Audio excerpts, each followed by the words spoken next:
성전이 무너진 이유라고 하는 제목으로 은혜를 나누려고 합니다. 환경 지표 생물이라고 하는 것이 있습니다.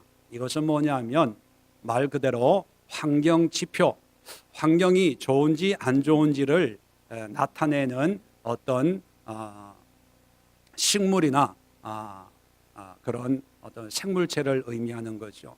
예를 들면 물이 1급수, 2급수, 3급수로 나눌 수 있다면 1급수에 어떤 생물이 살 때 그 생물이 살면 1급수 물이고, 그죠? 2급수에 있어야 될 생물이 있으면 2급수고, 또 3급수에 잘 자라는 생물이 있으면 그 물은 3급수다. 그래서 그 물의 좋고 나쁨을 거기에 서식하고 있는 어떤 생물들을 보면서 판단하는 그것이 바로 환경 지표 생물, 이렇게 표현을 합니다. 마찬가지로 우리 영적인 삶에도 하나님이 기뻐하시는 신앙인지 또 기뻐하지 않는 신앙인지 그 영적인 상태를 나타내는 지표가 있습니다. 그 지표가 뭘까요? 성경에 보면 신앙의 지도자들입니다. 사사기를 읽어보시면 하나님께서 분노, 화를 내서 심판할 때가 있고 또 은혜를 베풀 때가 있습니다. 그 기준이 뭐냐면 사사라고 하는 것은 이스라엘 백성들을 지도하는 지도자들을 사사라고 표현하죠. 그 사사가 하나님을 잘 섬기면 하나님께서 은혜를 베푸시고, 그 사사들이 하나님을 떠나면 하나님께서 진노를 주셨습니다.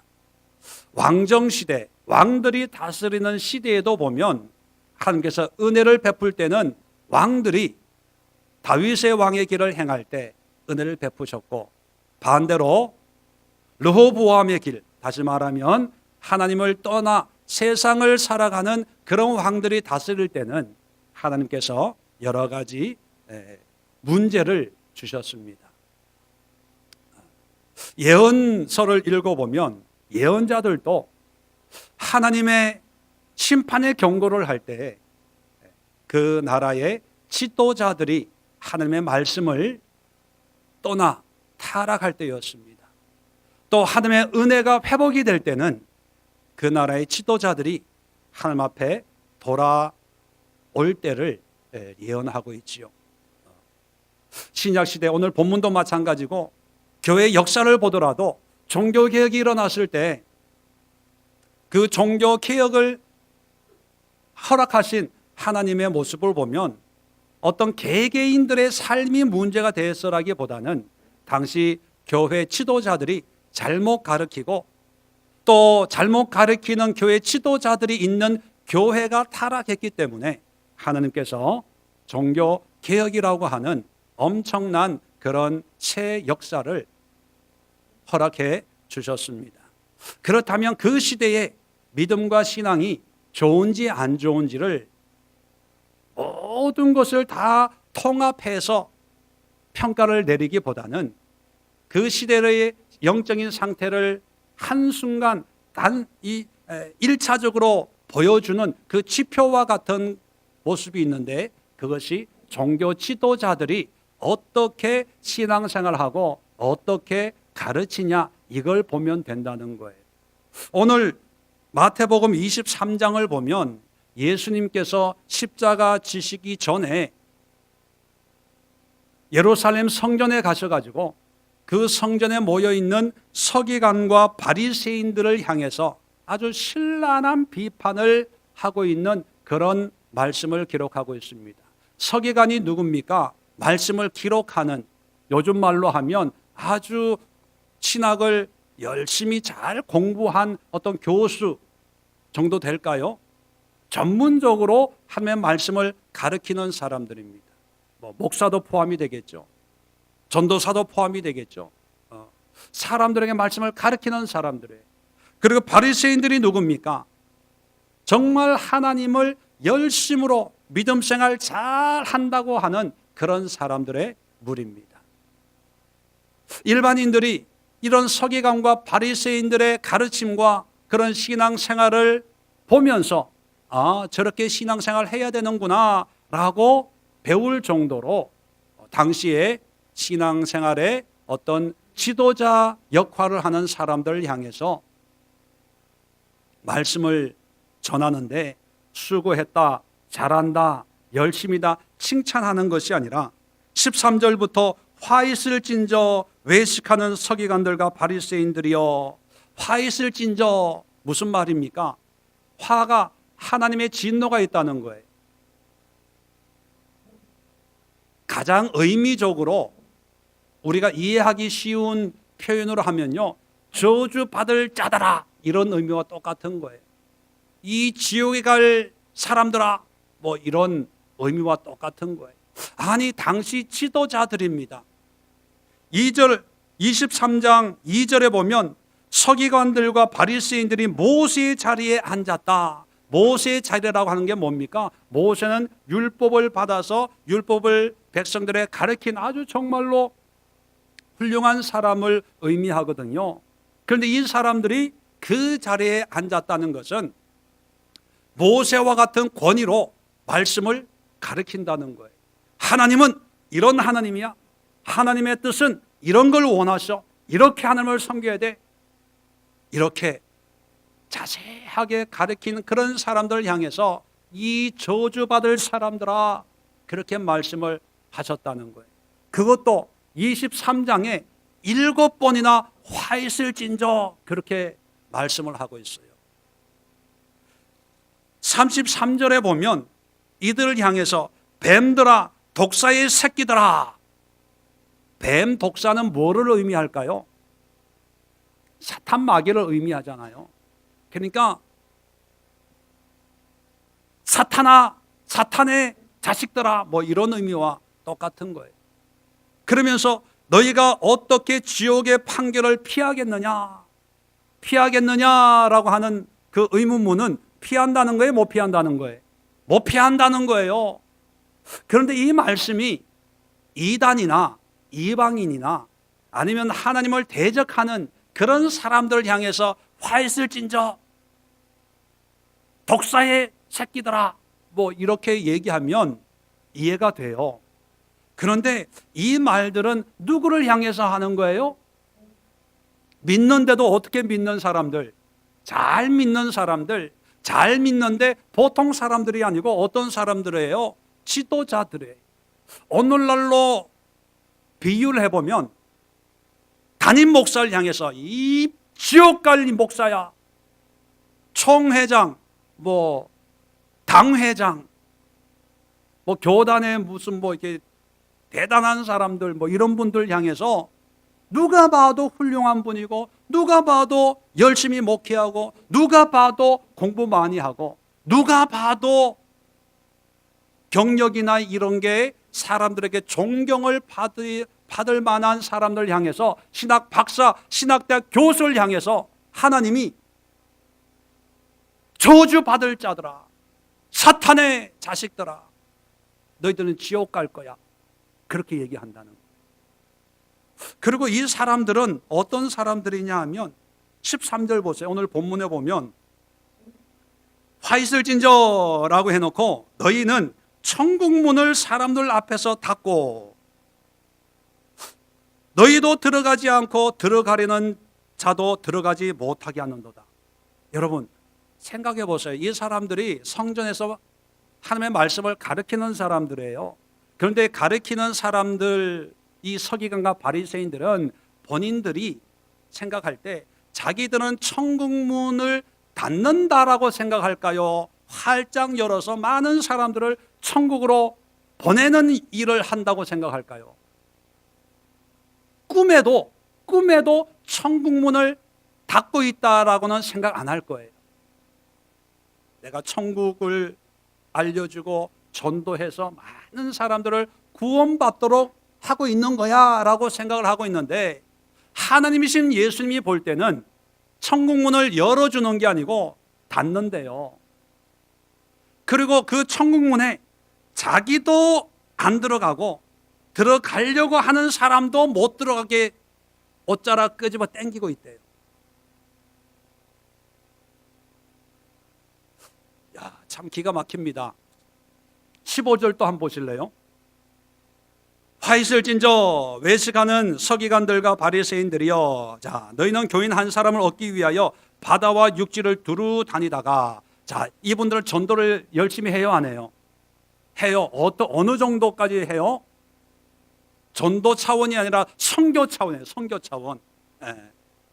한 사람을 위해서 바다와 육지, 그냥 한 영혼을 귀하게 여겨서 바다에 배 타고 가고 육지로 말 타고 걸어서 한 영혼을 전도를 해요. 믿음 좋아요, 안 좋아요? 이런 분 10명만 있으면, 10분만 있으면 교회는 금방 부흥될 것 같아요. 그래서 열심히 다니다가 한 사람을 얻어요. 전도를 한다는 거예요. 자, 그러면 어떻게 한다고요? 너희보다 100배나 더 지옥 자식이 되게 하는도다. 아니, 전도해가지고 천국으로 인도해야 되는데 결국은 어디로 인도한다고요? 지옥으로 인도한다는 거예요. 아니, 본인들은 지옥으로 인도한다고 생각해요, 안 해요? 안 해요. 또 이런 사람들에게 전도돼서 이 사람들의 가르침을 받고 신앙생활하는 사람들은 어디 간다고 믿어요? 천국 간다고 믿는데 예수님은 뭐라 그래요? 배나 더 지옥 자식이 된대. 배나 더. 이게 문제입니다. 여러분, 열심히 신앙생활하고 또 신앙의 지도자로서 사람들의 존경을 받는다고 하지만 하나님이 볼 때는 천국 문을 닫고 지옥 문을 열고 천국 백성 되게 하는 것이 아니라 지옥 백성 되게 하는 거예요. 자, 이럴 때 이들이 있는 이 성전은 필요할까요? 안 할까요? 필요 없어요. 필요 없으면 어떻게 해야 됩니까? 문 닫게 해야 돼요. 그러니까 문 닫으라고 하면 이 사람들 닫아요, 안 닫아요? 왜 안 닫아요? 자기들은 천국 문을 열고 있다고 생각하는 거예요. 천국으로 구원시키는 사역을 하고 있는데, 그래서 문 닫으라고 그러면 이상한 사람 되는 거예요. 이단 되는 거예요. 오히려 더 잘 돼야 된다고 생각하는 거예요. 더 많은 사람들이 모여 들어야 된다고 생각하고 더 부흥이 돼야 된다고 생각하기 때문에 결코 이들 스스로는 문을 안 닫아요. 그러니까 누가 문 닫게 합니까? 하나님이 문을 닫게 해요. 자, 35절 봅니다. 끝에 보면 의로운 피가 다 너희에게 돌아가리라. 성경에서 피가 너희에게 돌아간다는 것은요, 그 피값을 묻겠다. 피값을 묻겠다는 것은 대가를 너희에게 지불하게 하겠다. 다시 말하면 죽이겠다는 거예요. 심판하겠다는 것입니다. 38절 보세요. 보라, 너희 집이 성전을 얘기하는 거예요. 황폐하여 버림바 되리라. 하나님이 이 성전을 황폐하게 무너뜨리겠다는 거예요. 24장 2절 보십시오. 1절에 예루살렘 성전을 가리키면서, 건물을 가리키면서 2절에 너희가 이 모든 것을 보지 못하느냐? 내가 진실로 너희에게 이르노니 돌 하나도 돌 위에 남지 않고 다 무너뜨려지리라. 사람이 안 닫으니까 하나님께서 무너뜨려요. 왜요? 필요 없으니까. 아니, 필요 없는 게 아니라 천국으로 구원시키는데 가장 큰 걸림돌이고 장애물이 아이러니하게도 하나님의 집이라고 일컬음을 받는 성전입니다. 근데 그 성전을, 하나님의 집을, 집 주인이신 하나님이 친히 손으로 무너뜨려요. 이게 오늘날 예루살렘에 있는 그 통곡의 벽이라고 부르죠. 그 통곡의 벽이 바로 성전 한 담이거든요. 흔적만 남아있다는 거예요. 예수님이 무너뜨린 다음에 2000년 동안 세워지지 못하도록 하나님께서 막고 계시는 거예요. 현실적으로 보면 이슬람 사원이 거기에 있기 때문에 성전이 세워지지 못한다고 하지만 영적으로 보면 하나님께서 허락질 않는 거예요. 자, 그렇다면 이것이 2000년 전에 예루살렘 성전에 일어난 일이라면 오늘을 살아가는 우리의 신앙 모습, 또 우리가 섬기고 우리가 신앙생활을 하고 있는 오늘날의 교회 안의 모습과는 과연 상관이 없는 그냥 과거의 역사의 한 사건일까? 아니면 여전히 오늘날 우리의 신앙과 믿음에도 어떤 교훈과 가르침이 동일하게 적용되는 하나님의 뜻일까? 우리가 아주 심각하게 하나님의 뜻을 살펴볼 필요가 있습니다. 왜냐하면 오늘날도 예수님 당시에 성전을 중심으로 해서 열심히 신앙생활하는 그런 열심, 열정과 똑같이 오늘날도 어쩌면 믿음 생활 한다는 그 이유 하나만 가지고 교회 생활 열심히 하고 또 교회를 통해서 내가 구원받는다, 구원받았다라고 하는 그런 단순한 믿음만 가지고 거기에 만족하며 사는 그런 신앙의 모습이 있다면 그런 상황에서 하나님이 우리를 볼 때 이와 같은 오늘 본문의 내용과 똑같은 책망의 말씀을 한다면 정말 불행 중에 불행이 아닐까 생각을 합니다. 그래서 오늘 본문을 통해서 그리고 마태복음 23장을 통해서 하나님이 원하시는 신앙의 모습은 뭘까? 우리의 신앙을 한번 되돌아보는 그런 시간을 가지려고 합니다. 먼저 23장 전체를 시간이 없기 때문에 오늘 예배 중에는 살펴볼 수는 없고요. 숙제를 내드립니다. 집에 가서 짧으니까 한 5번만 한번 읽어보세요. 5번. 5번 정도만 한번 읽어보시면 오늘 설교가 내용이 좀 더 이해가 될 것 같습니다. 먼저 23장 1절로부터 끝까지 예수님이 화 있을진저 외식하는 서기관과 바리새인들이여 하면서 계속해서 이들의 신앙의 실상을 고발하고 있어요.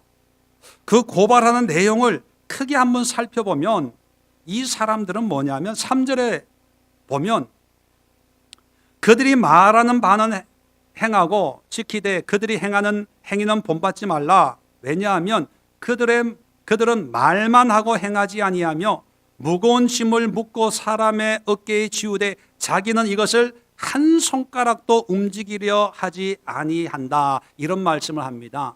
뭐냐 하면 한마디로 쉽게 표현하면 이 사람은 말만 하고 행함이 없다는 거예요. 남들 시키기는 시키는데 이렇게 해라 저렇게 해라 하는데 정작 자기는 안 한다는 거예요.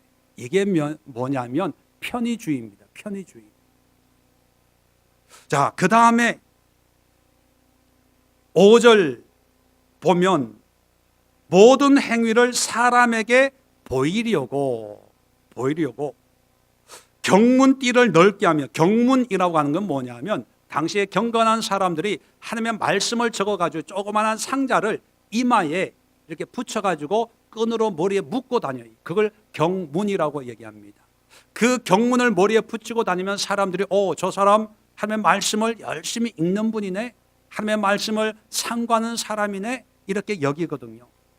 그걸 아주 크게 해서 붙이고 옷술을 길게 하며, 옷을 또 옷 가장자리 끝에다가 술을 달아서 나는 하나님의 말씀대로 사는 사람입니다 라고 하는 그런 외적인 표시를 하는데, 이것을 아주 길게 해서 사람들이 멀리서도 저 사람 믿음 좋은 사람이야 이렇게 알 수 있도록 외적인 그런 드러나는 삶을 살기를 좋아한대요. 그리고 6절 이하에 보면 높은 자리에 7절에 문안 받기를 좋아하고, 랍비는 선생이라는 뜻이거든요. 자기의 지식을 가지고 사람들을 가르쳐서 선생이라 칭하는 것을 좋아해요. 그리고 9절에 보면 땅에 있는 자를 아버지라 하지 말라. 이 얘기는 뭐냐? 아버지는 뭐예요?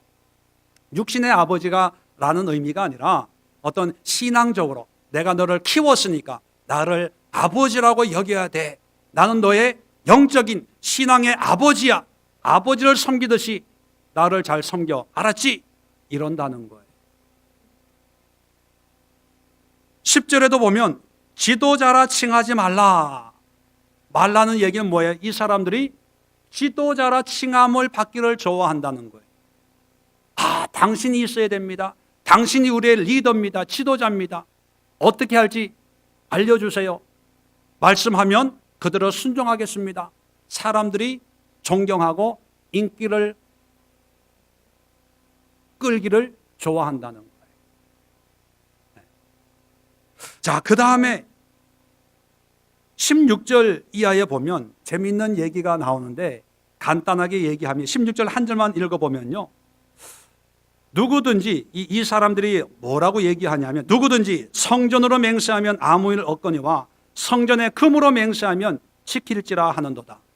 이게 무슨 뜻이냐면 이런 의미입니다. 어떤 사람이 이렇게 얘기한다고 가정을 해봅시다. 이제부터는 이번 한 주간 작정하고 교회 가서 기도할 거야. 만약에 그렇게 마음 먹는 사람이 있어요. 그러면 이 사람들은 기도하든 말든 알아서 해. 속으로 그러는데, 만약에 어떤 사람이 이번 주일 감사헌금을 100만 원 할 거야 라고 했다면, 이 사람들은 뭐라고 그러냐 하면, 꼭 주일 출석해야 돼. 꼭 나와야 돼. 안 나오면 안 돼. 그렇게 얘기한다는 거예요. 자, 그럴 때 이 사람들 마음속에 교회가 중요한 거예요? 아니면 돈 헌금한다고 한 100만 원이 중요한 거예요? 100만 원이 중요해서. 성전을 맹세하면 아무 일 없어요. 하든 말든 자기 믿음대로 하는데, 성전에 금으로 맹세하면 꼭 지켜야 돼. 뭐 하라는 거예요? 꼭 헌금해야 돼. 헌금하면 그 돈이 누구 거예요? 자기 거니까. 물질적이 된다는 거예요. 물질적이.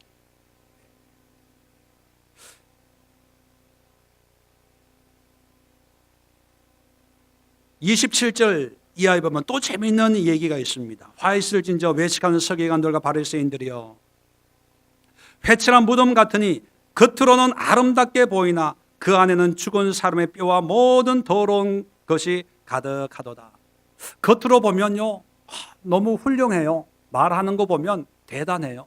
근데 그 속에 들여다보면 너무나 더럽고 추악한 그런 모습들이 너무나 많다는 거예요. 29절에 보면 이 화이슬 진저라고 하고, 이 사람들이 너희는 선지자들의 무덤을 만들고 의인의 비석을 꾸미며 이르되. 자, 선지자들의 무덤을 아름답게 만들고 의인의, 믿음으로 산 의인의 비석을 아름답게 꾸며요. 오늘날로 표현하면 이런 거예요. 기념관 만드는 거예요. 기념관.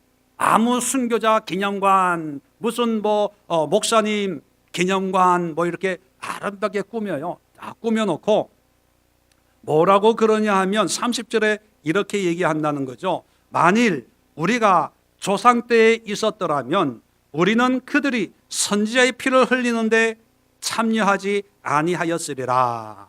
이게 무슨 뜻이냐면, 어떤 순교자가 있다고 가정을 해봅시다. 순교자 기념관을 만들어 놓고 뭐라고 그러냐면, 만약에 내가 이 당시에 있었다면 이 순교자가 이렇게 비참하게 순교당하지 않도록 내가 지켜줬을 거야. 보호했을 거야. 막았을 거야. 이렇게 얘기한다는 거예요. 자기 과시를 한다는 거죠. 그때 내가 있어야 되는데 그렇게 살지도 못하면서, 그러면서 아름답게 꾸며요. 사실 기념관을 꾸미는 것은 순교자를 드러내려고 하는 게 아니라 자기를 드러내려고 하는 거예요. 나 같은 사람이 없어서 이런 순교자가 생겼다. 그런 의도라는 거죠. 한마디로 얘기하면요, 하나님을 얘기하지만 세상적인 가치로 살아간다는 거예요. 지금까지 제가 얘기했던 것들이 어디에서 인기를 얻는 것들이냐면 세상에서.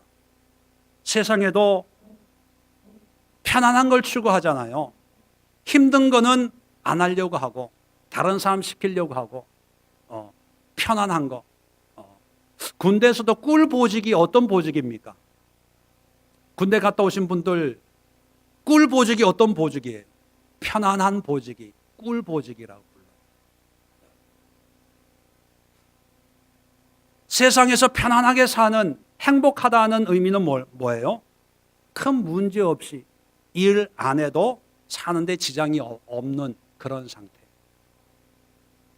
물질의 능력이 그 힘을 발휘하는 곳이 어디입니까? 세상이거든요.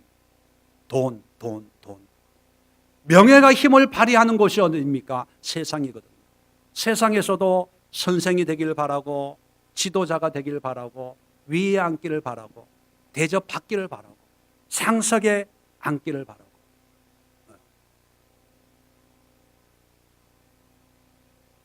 세상에서도 뭔가 기념관을 만들어 가지고 뭔가 기념하면서 뭔가 자기를 드러내려고 하지 않습니까?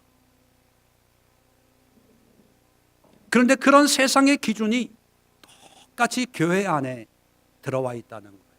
이것을 신학적으로 세속화다 이렇게 표현합니다. 세상적인 가치로 변질된 것을 세속화 이렇게 표현합니다. 그렇다면 하나님이 원하시는 것은 어떤 모습입니까? 세속화가 안 되는 것, 한마디로 얘기하면 하나님의 가치, 성경적인 가치가 그대로 유지되는 것, 그것이 하나님 중심의 삶입니다. 여러분, 우리는 세상에 있지만 세상의 가치나 기준으로 신앙생활하는 사람들이 아니라 하나님의 말씀, 하나님의 가치 중심으로, 다시 말하면 하나님이 기뻐하는 것을 기뻐하고, 하나님이 만족하는 것을 나도 만족하고, 하나님이 크다고 여기는 것을 나도 크다고 여기고, 하나님이 작다고 여기는 것을 나도 작다고 여기면서 사는 삶이에요. 그것이 하나님의 중심의 삶입니다. 어떤 책을 읽다가 책에 소개된 내용을 제가 잠깐 소개해 드리려고 합니다. 2010년에 남미 칠레에서 광산에서 이 굴이 무너져 가지고 33명의 광부가 67일 동안 지하 700m 그 굴에 갇힌 적이 있었습니다. 그래서 세계적인 그 토픽이 되었었죠. 그래서 69일 만에 한 사람도 다치지 않고 이제 구출됐는데 그 뒷얘기를 그 책에서 소개를 하더라고요. 이 광부들이 이제 굴이 무너져 가지고 700m 지하에 33명이 갇혀 있었습니다. 그러니까 하루가 지나고 이틀이 지나고 이제 가지고 있는 이 전기 모자에 있는 이 배터리도 점점 닳아가니까 이제 비상을 위해서 다 꺼놓고 칠흑 같은 그런 깜깜한 땅 속에서 이제 지내니까 얼마나 두렵겠습니까? 그 가운데 한 사람이 자, 우리가 살지 죽을지 모르니까 우리가 생명이 붙어 있는 동안까지는 우리가 그냥 가만히 있지 말고 자꾸 두려운 생각이 드니까 우리가 예배합시다. 왜냐하면 남미는 거의 천주교의 영향을 많이 받았거든요. 그래서 많이 변질된 어떤 천주교의 모습이지만 그래도 하나님을 믿는 그런 신앙의 모양은 있으니까 예수님이 34번째 광부다 그렇게 인정을 하고 뭐 아무것도 안 보이니까 33명이라고 해도 33명이 보이는 게 아니잖아요. 그러니까 예수님이 34번째 광부니까 예수님과 함께 예배합시다. 예배를 드리기를 시작하는 거예요. 찬송하고 성경책도 없죠. 뭐 찬송가도 없죠. 아는 거 하다가 또 기억나는 성경 구절, 성경에 이런 말씀이 있고 그러면서 한 사람 한 사람이 지나온 인생을 되돌아보니까 후회된 일들이 생기잖아요. 그럴 때마다 기억날 때마다 옛날에 내가 이랬는데 회개한다고, 또 가족들에게 용서를 구한다고, 또 동료들 사이에 내가 이랬는데 이해해달라고, 내가 몰라서 그랬다고, 아무것도 안 보이는 데서 한 사람이 얘기하니까 또 한 사람이 회개하고 또 손잡고 기도하고 또 자고, 그런 나날을 며칠인지를 모르게 그런 걸 보낸 거예요. 자, 그러다 보니까 이게 한 마음이 된 거예요. 음식이 점점 떨어집니다. 그래서 한 가지 음식을 가지고 한 끼 식사를 하는 거예요. 그래도 불평이 없는 거예요. 더 없어지니까 3일에 한 번 식사를 하기로 정했어요. 그래도 불평 불만 가는 사람들이 없어요. 그런데 어느 날 갑자기 지진 같은 소리가 나더니만 그 드릴이 툭 튀어나오는 거예요. 이제 위에서 지상에서 이제 뭐 전 세계에서 이제 그 구출하는 장면을 이제 녹화하면서 이제 옆에다가 이제 구멍을 뚫는 거죠. 그 구멍을 통해서 이제 파이프로 이제 전화기도 들어오고 TV도 들어오고 이제 물도 들어오고 음식물도 들어오고 그러면서 구멍이 뚫리면서 예배가 없어지는 거예요. 그때부터 싸우기를 시작하는 거예요. 첫 번째 TV가 전달이 돼가지고 라디오가 전달이 돼가지고 첫 번째 싸운 이유가 뭐냐 하면 라디오에 이 33명이 있는데 이 중에 제일 높은 그 직급 뭐라 그러냐요? 장이 있을 거 아닙니까? 그 장이 아마 지금까지 이 사람들을 잘 인도했을 거다라고 하니까 이제 시기 질투가 생기는 거예요. 나도 열심히 했는데 왜 이 사람만 우리 리더라고 그래? 그 다음에 담배도 달라, 뭐도 너 달라, 요구가 점점 많아지는 거예요. 그러면서 그걸 나누는데 이제 싸우기를 시작을 하는 거죠. 그런데 재밌는 것은요, 제일 마지막에 또 한 번 싸움이 일어났대요. 그 싸움은 뭐냐 하면 누가 제일 나중에 구출될 것인가. 서로 나중에 구출되고 싶어서 싸웠대요. 왠지 아세요? 제일 나중에 구출이 돼야 기네스북에 제일 오래 지하에 갇혔다가 구출된 사람으로 이름이 올라가니까 서로 안 올라가려고 하는 거예요. 이걸 알고 기네스 이게 기록하는 그 협회에서 얘기를 해줬어요. 개인적으로 안 따지고 팀으로 따질 테니까 올라오세요. 그래서 올라왔대요. 제가 이 비하인드 뉴스를 들으면서 깨닫는 게 뭐냐면, 야, 이게 우리의 실상이구나.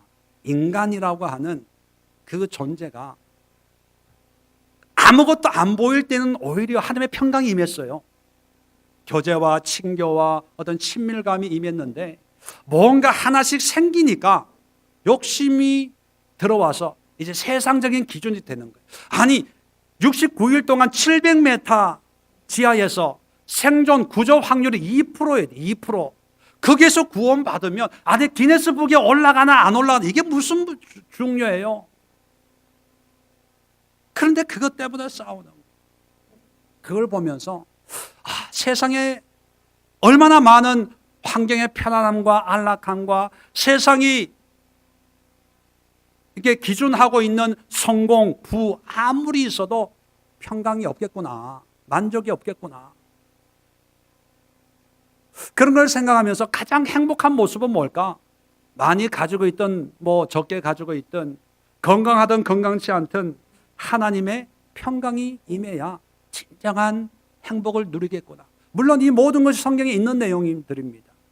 하나님의 중심으로 산다고 하는 것은 뭐냐면 그냥 가난하고 교회 구석에 처박혀가지고 성경책만 들고 예배만 드리고 뭐 하는 그런 어떤 종교 생활하는 그런 삶의 모습이 아니라 하나님이 나에게 영원한 생명을 주신 나의 구원자 하나님이라면 그 하나님의 뜻을 따라 살아가는 그 삶이 가장 기쁘고 행복한 삶이다라고 하는 것을 경험하고 체험하고 그리고 실질적으로 삶 속에서 그런 은혜를 누리는 삶이에요. 그런 삶을 원한다는 거죠. 어떤 사람들은 신앙생활 하면서 하나님 이것도 응답해 주세요. 그래서 안 믿는 사람은 저 사람 내 거래처 경쟁업체는 사장이 철에 다니는데 하나님 적어도 예수 믿는 사람이 절에 다니는 사람보단 더 잘 살아야 되지 않겠습니까? 뭐 이런 생각을 가지고 열심히 신앙생활 하려고 한다면 여러분 잘못 알고 있는 거예요. 왜냐하면 하나님께서 사업을 더 잘 되게 해줄 수 있어요. 그런데 문제는 뭐냐면 그렇다고 해서 내 마음에 평안과 행복과 기쁨이 만들어지는 것은 아니라는 거예요. 하나님의 은혜가 임해야 되고 하나님의 말씀이 임해야 되고 예수님의 십자가의 그 능력이 임할 때야 내 삶에 기쁨과 행복이 있어서 믿지 않는 사람들보다 매출이 적어도 감사하고 또 하나님이 축복하셔서 더 늘어나도 감사하고 잘 되든 안 되든 상관없이 내 마음에 기쁨과 감사가 늘 넘쳐나기 때문입니다. 하나님이 원하시는 신앙의 모습이 바로 이거예요. 세상과 경쟁하지 말고 하나님이 주신 말씀 앞에 우리의 삶이, 우리의 신앙이 세워져야 해요. 두 번째는 뭐냐면 종교 생활에서 우리 자아의 회복으로 변화되어야 된다는 겁니다. 종교 생활에는 뭐냐 하면 하나님 중심으로 사는 삶을 살아야 된다라고 생각을 하면 그 다음부터 열심히 교회 다니고 주일 예배는 물론이고 수요 예배, 금요 예배, 또 어떤 교회는 새벽 기도도 있잖아요. 새벽 기도하고 또 어떤 교회는 주중에 부흥회도 있어요. 부흥회도 하고 또 성경 공부도 하고 집하고 교회하고 왔다 갔다 하면서 세상 물정 전혀 모르고 내가 원하는 거, 내가 하고 싶은 거 다 끊고 교회 생활만 열심히 하는 것이 하나님 중심으로 사는 삶이라고 착각하기가 쉬워요. 왜냐하면 지금 여기에 성경에 나오는 서기관 바리새인들의 삶도 그렇거든요. 경문을 이마에 붙이고 크게 하고 옷수를 길게 하고 모세의 자리에 앉아가지고 이렇게 하고 저렇게 가르치고 절기를 열심히 지키고 세상으로 안 가고 예루살렘 성전에 거기에 들어가서 거기에 세상에 어떻게 돌아가든지 간에 하나님의 집인 이 성전에서 죽어도 여기서 죽고 살아서 여기서 살겠다라고 하는 사람들이 바로 서기관과 바리새인들이거든요. 그런데 하나님은, 예수님은 그들이 있는 그 성전을 무너뜨립니다. 왜요? 하나님이 원하시는 신앙은 열심히 있는 종교 생활이 아닙니다. 하나님이 우리에게 원하시는 것은 하나님으로 말미암아 우리의 삶의 가치와 의미가 바뀌어져서 우리에게 주신 하나님의 은혜와 우리에게 주신 이 생명, 우리의 인생을 가장 의미 있게, 가치 있게, 보람 있게 살도록 하나님께서 우리를 인도해 주시는 거예요. 예수님께서도 무거운 짐진 자들아 다 내게로 와라. 어떻게 해 주십니까? 내가 너를 쉬게 하리라. 진리를 알지니 진리가 우리를 어떻게 해요?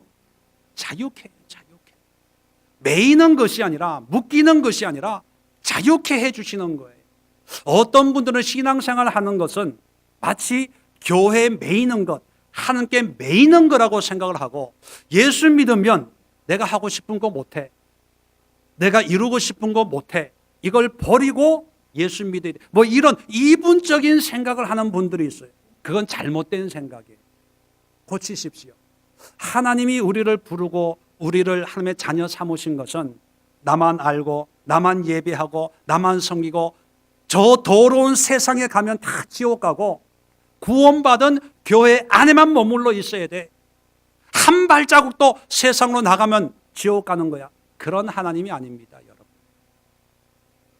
예수님이, 하나님이 우리를 교회로 불러서 말씀을 통해서 우리를 믿음으로 세워나가는 이유는 뭐냐면 세상에서 하나님의 뜻을 이루어가야 되는데 그 하나님의 뜻이 무엇인지 우리에게 알려주고 그런 하나님의 뜻으로 살아갈 수 있는 능력과 지혜와 명철함을 우리에게 주어서 여기에 머물러 있지 말고 세상에 나가서 주어진 환경 속에서 하나님의 뜻을 이루어가는 그런 삶을 살도록 하기 위해서 우리를 불러주신 거예요.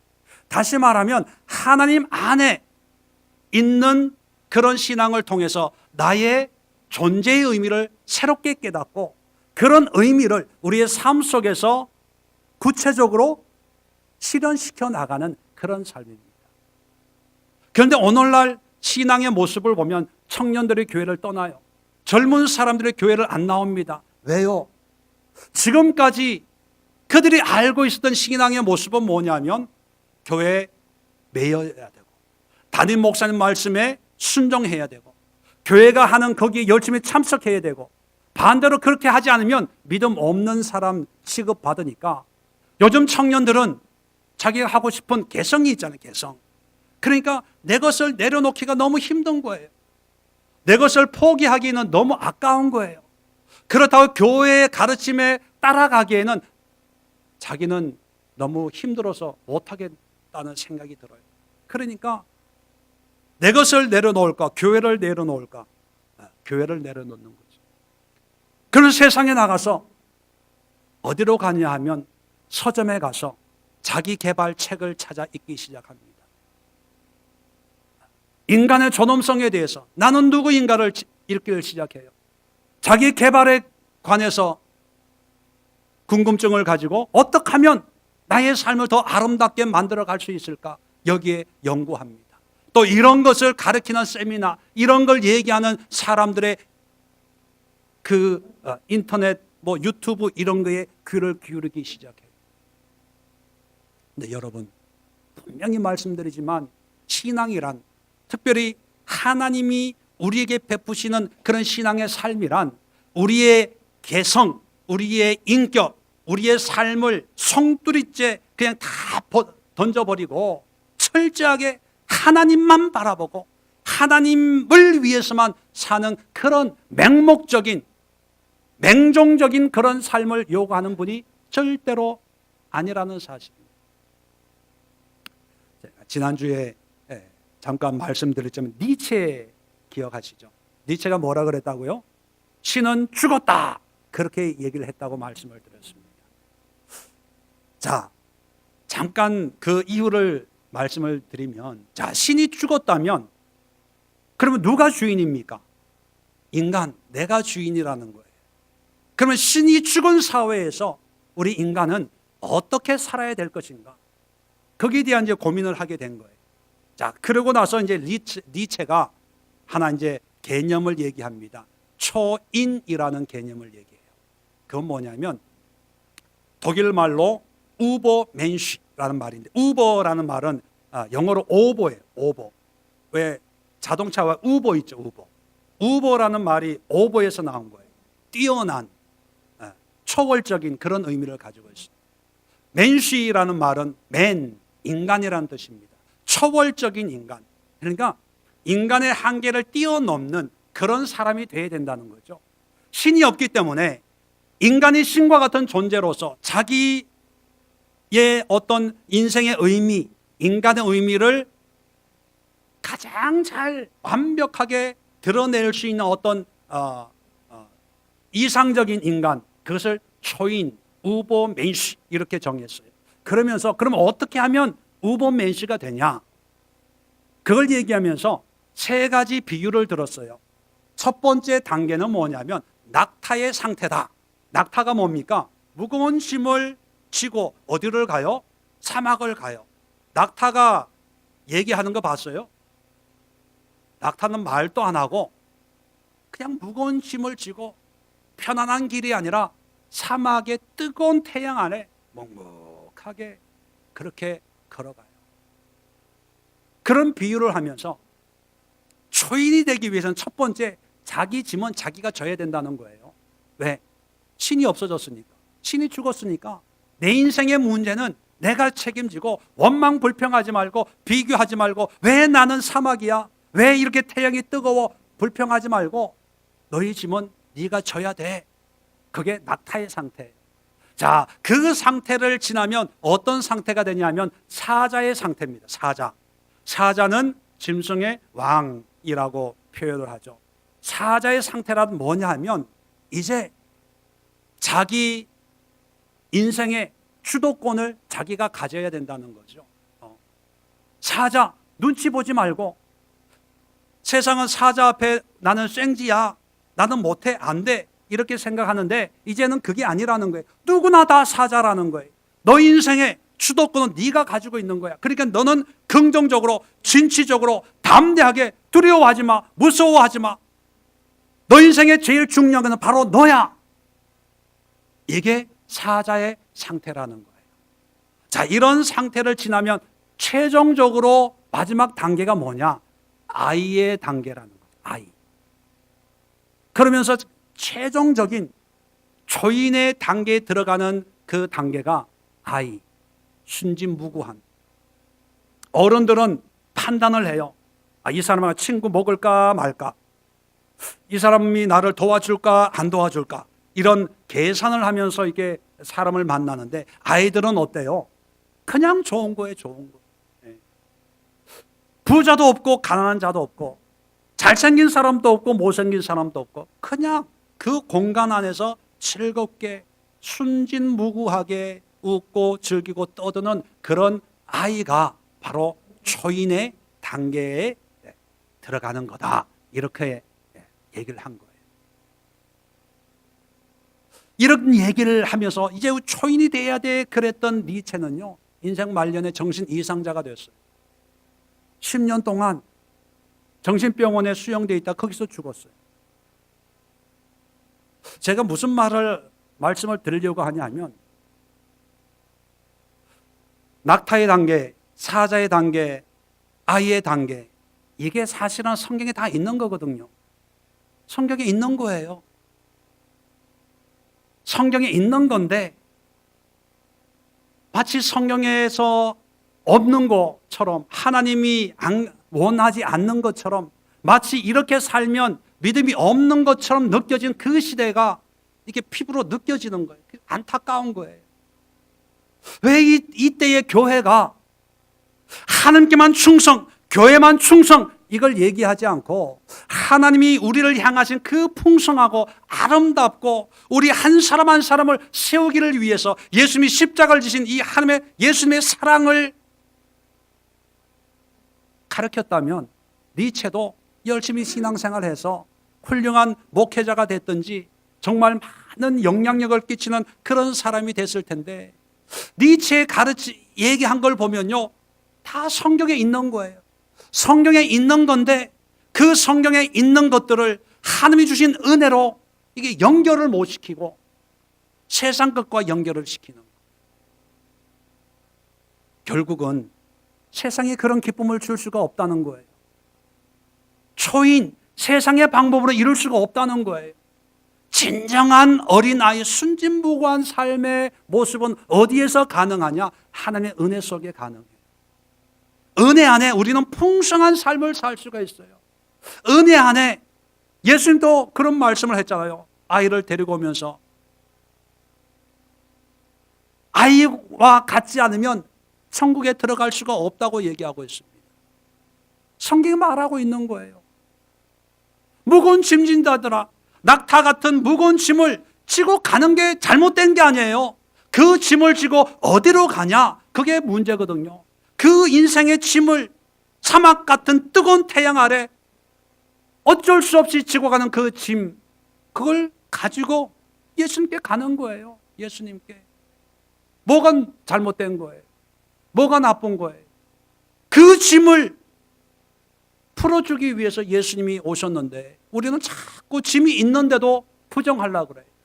아니야. 있으면 안 돼. 있으면 믿음 없는 사람 돼. 아니야. 그저 보이지 않는데 믿습니다만 연발하면 믿음 좋은 사람 되는 거예요. 정작 자기는 뭘 믿는지도 몰라요. 이게 교회가 돼버렸고 이게 신앙이 돼버렸기 때문에 니체 같은 사람들이 수없이 많이, 그리고 하나님의 진리가 성경에 있는데도 신앙 안에 믿음 안에 있는데도 세상에서 찾으려고 그래요. 여러분, 진화론이 맞아요? 창조론이 맞아요? 우리는 창조론을 믿기 때문에 진화론을 믿는 사람들은 죽이려고 그래요.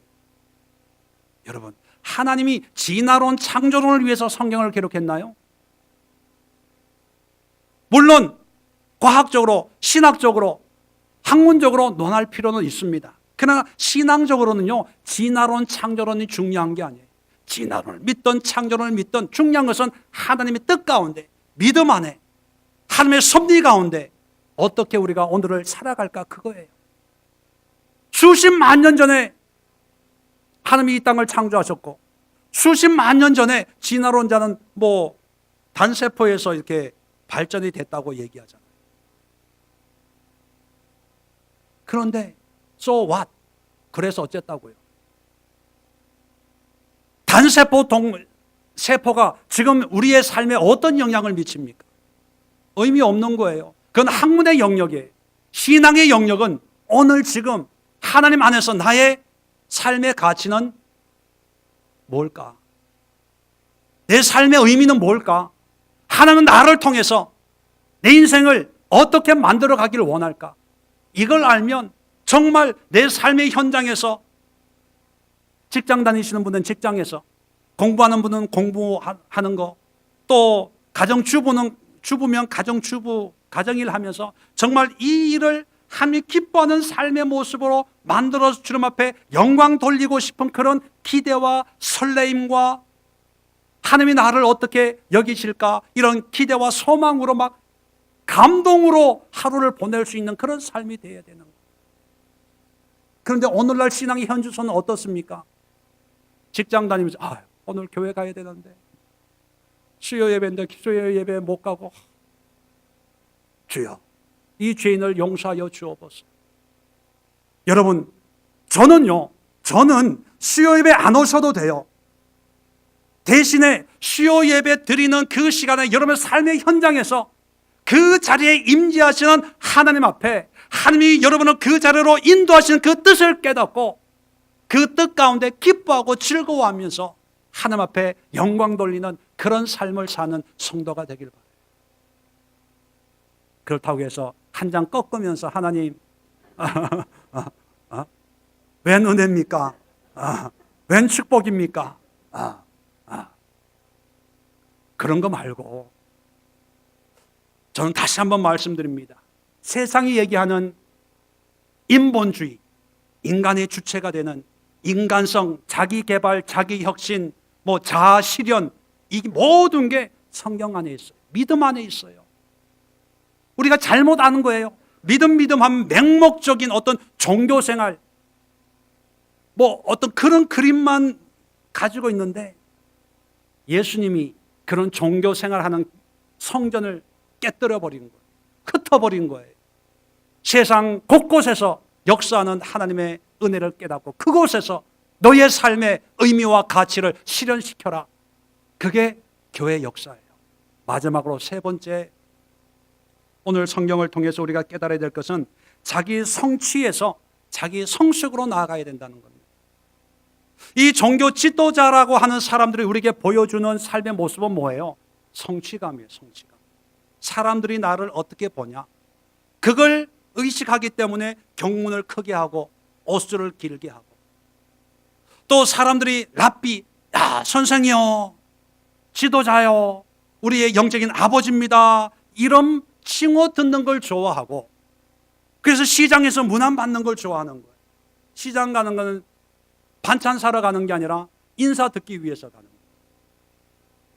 어디에 가는 것은 그 집을 축복하기 위해 가는 게 아니라 높은 자리에 앉기 위해서, 나의 존재를 드러내기 위해서 가는 사람. 왜요? 이 사람들은 가장 중요한 게 자기가 이루어 놓은 것을 자기가 보고 느끼는 것으로 믿음이 좋냐 안 좋냐 판단하기 때문입니다. 여러분, 아까도 우리 찬양팀이 찬양을 했는데, 구원으로 인도하는 길은 어떤 길입니까? 좁은 길. 그래서 예수님께서도 마태복음 7장에 보면 좁은 문으로 들어가라. 그래서 믿음의 길은 어떤 길입니까? 좁은 문, 좁은 길이라고 생각을 합니다. 그런데 성경을 좀 더 자세히 보면 예수님이 재미있는 말씀을 합니다. 누가복음 13장을 한번 찾아보세요. 누가복음 13장에 24절 보면, 23절에 보면 주여 구원받는 자가 적으니까 구원에 대해서 질문을 해요.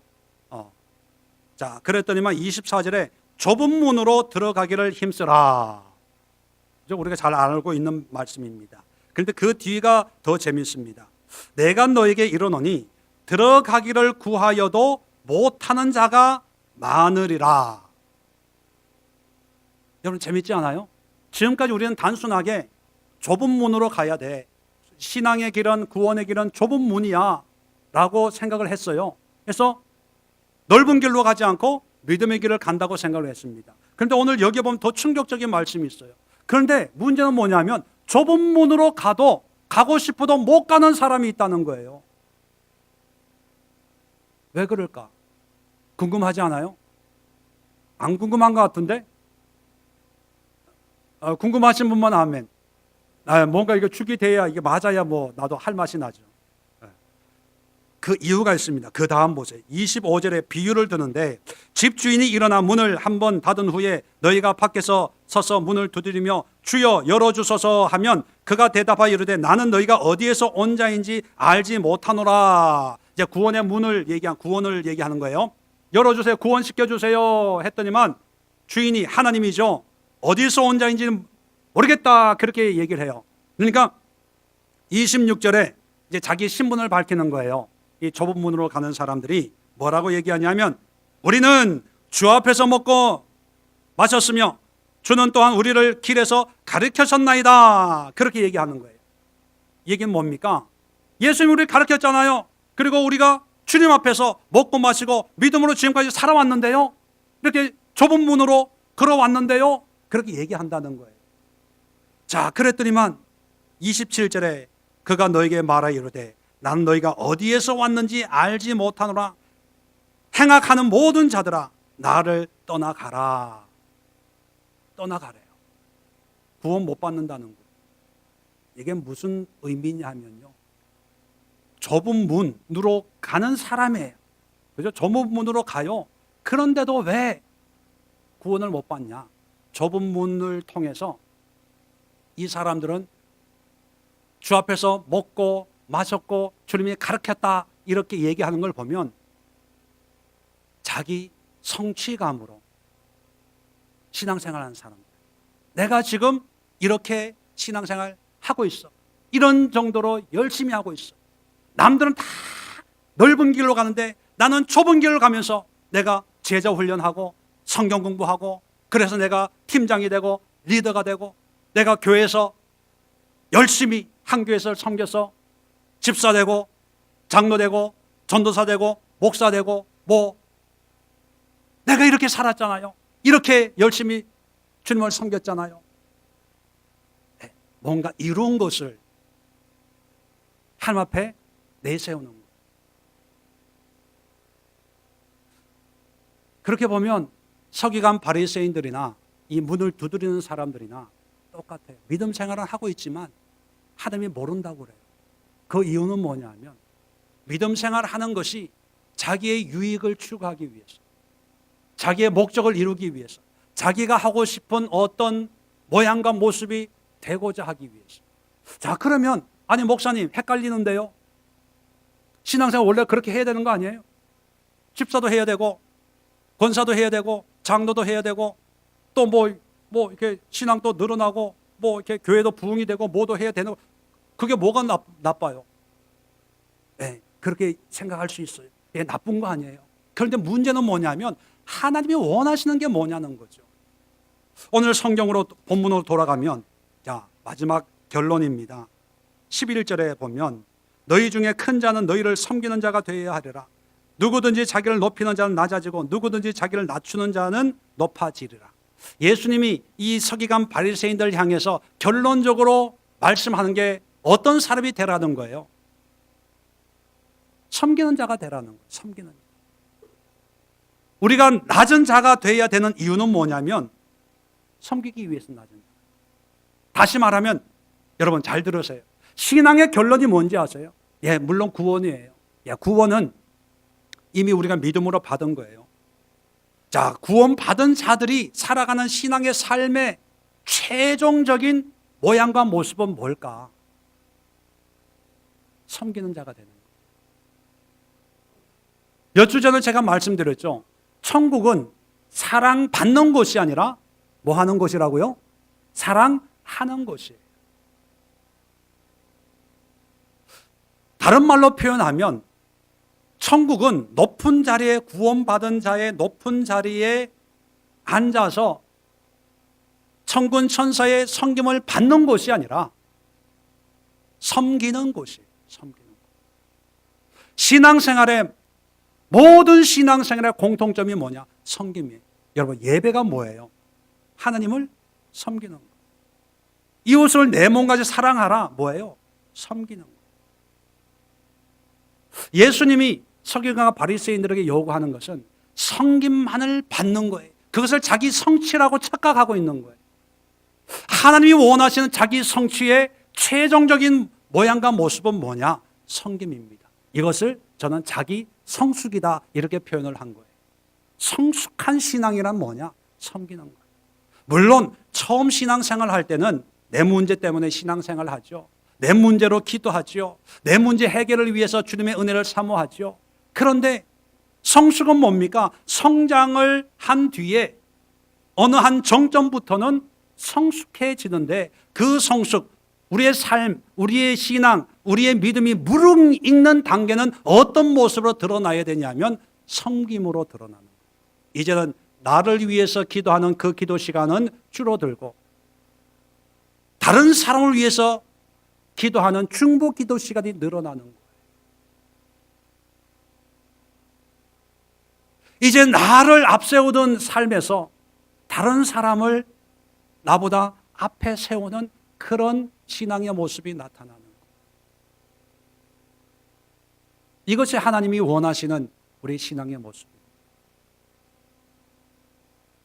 그렇다면 우리가 지금까지 추구했던 신앙의 가치, 그것이 무엇이었는지, 섬기기 위함인지 아니면 그런 걸 통해서 다른 사람들이 나를 존경하고 섬기고 내가 다른 사람들보다 위에 앉아있는 그런 위치를 점유하려고 하는 그런 신앙의 동기였는지 한번 여러분 스스로가 한번 살펴보십시오. 오늘 말씀을 통해서 하나님께서 신앙 지도자들을 책망하시고 아주 맹비난을 하시고 결국은 그들이 있는 성전을 무너뜨렸습니다. 그런데 이 모습이 비단 2000년 전에 성경에 나와 있는 성경의 기록으로 끝났으면 얼마나 좋겠습니까? 그러나 우리의 현실을 보면 저부터라도 우리 예수에게부터라도 만약에 예수님이 오늘 이 자리에 오셔서 저의 모습이나 우리 성도들의 모습이나 교회의 모습을 볼 때 화 있을진저 외식하는 목사야 성도들아 라고 한다면 지금까지 우린 나름대로 얼마나 열심히 헌신적으로 하나님을 섬긴다고 섬겼습니까? 그게 아무 의미가 없어지는 거예요. 의미가 없어져요. 우리가 자랑 삼아 여겼던 내가 목사야 없어지는 거예요. 이것보다 아니 안 믿는 사람들은 애초에 안 믿었어요. 그러니까 지옥 갈 때 내 죄를 내가 알겠습니다. 수긍을 해요.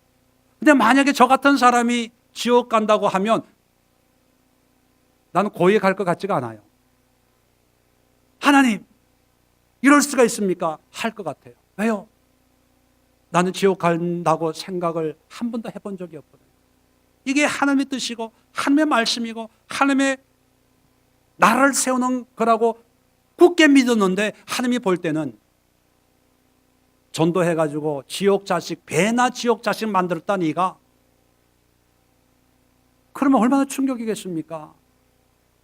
그러니까 여러분들도 한번 살펴보십시오. 여러분의 신앙을, 여러분의 믿음을, 그리고 우리 교회를 한번 살펴보십시오. 우리 교회가 잘 가고 있는 건지. 그리고 이 시대를 한번 살펴보십시오. 이 시대의 교회가, 이 시대의 신앙이 바르게 가고 있는지, 바른 가치를 가지고 신앙생활을 하고 있는지 한번 진지하게 되물어보고 점검하는 그런 시간이 될 수 있기를 주의 이름으로 부탁을 드립니다. 기도합니다. 좋으신 하나님, 은혜와